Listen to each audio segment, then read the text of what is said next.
اللہ تعالیٰ نے اس طرح انسان کی زبان کو روکنے کے لیے بہت سارے آڑے لگائی ہیں. سب سے زیادہ آڑ انسان کے جسم میں روکنے کے لیے اللہ نے زبان کو دی ہے کہ زبان سب سے خطرناک چیز ہے. اتنی آڑ اللہ نے اور کسی انسان کے عضو کو نہیں دی ہے جتنا اس زبان کو روکنے کے لیے دی ہے. ایک تو پہلے سب سے دیکھا جائے خود زبان کو دیا ہے کہ بھائی اس کو دبا کے رکھو. اسی لیے نقش بندیہ سلسلے کے اندر ہمارے ہاں بھی اس کو دبانا سکھایا جاتا ہے کہ اس کو آپ دبا کے کیسے رکھیں گے.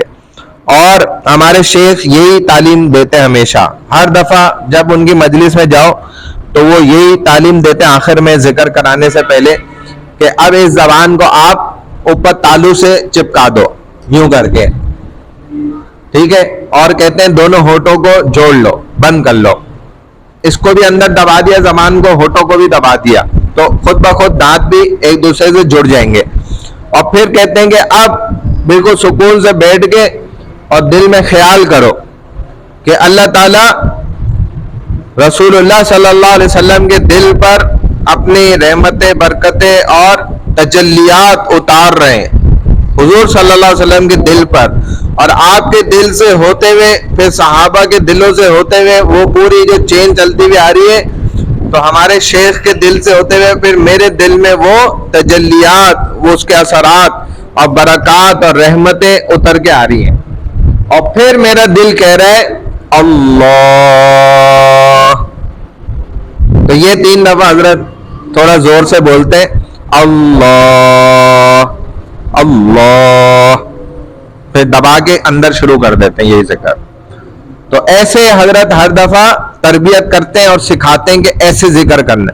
اور جب بندہ ایسے ذکر کرنا شروع کر دیتا ہے نا جس دن سے, تو بس اگر تسلسل کے ساتھ پابندی سے یہ ذکر خود بھی ایک انسان کرتا رہے لفظ اللہ کا, تو بس اس کے دل کے اندر واقعی تجلیات اترنا شروع ہو جاتی ہیں اور اس کو اصل انسان نظر آنا شروع ہو جاتا ہے. پھر اس کے بہت سے بینیفٹس ہوتے ہیں, فوائد بھی ہوتے ہیں اور بہت سے سائیڈ ایفیکٹس بھی ہوتے ہیں. بہت سی غلط چیزیں بھی سامنے آتی ہیں کیونکہ لوگوں کے ایک وقت آتا ہے کہ برائیاں سامنے دکھنے لگ جاتی ہیں اس کو اپنی آنکھوں سے. پھر یہ گناہگار انسان کے ساتھ 1 منٹ بیٹھ بھی نہیں پائے گا, ان کے ساتھ سفر بھی نہیں کر پائے گا, اس کو الٹی آنے لگ جائے گی. اور یہ کیفیت ہم دیکھ چکے ہیں, گزرے اس سے. تو پھر اس کے لیے, اس راستے کے لیے شیخ کا ہونا بہت ضروری ہے. وہ سبق سکھاتا رہے گا, سبق پڑھاتا رہے گا. جیسے یہ اسباق ہے ایسے ہی اس کی بھی تربیت کے دروس ہیں, وہ سبق پڑھاتے ہیں پورے. تو وہ سکھاتے ہیں, بتاتے ہیں, سمجھاتے ہیں کہ اب آپ پہ یہ حالت آ گئی ہے, کوئی بات نہیں.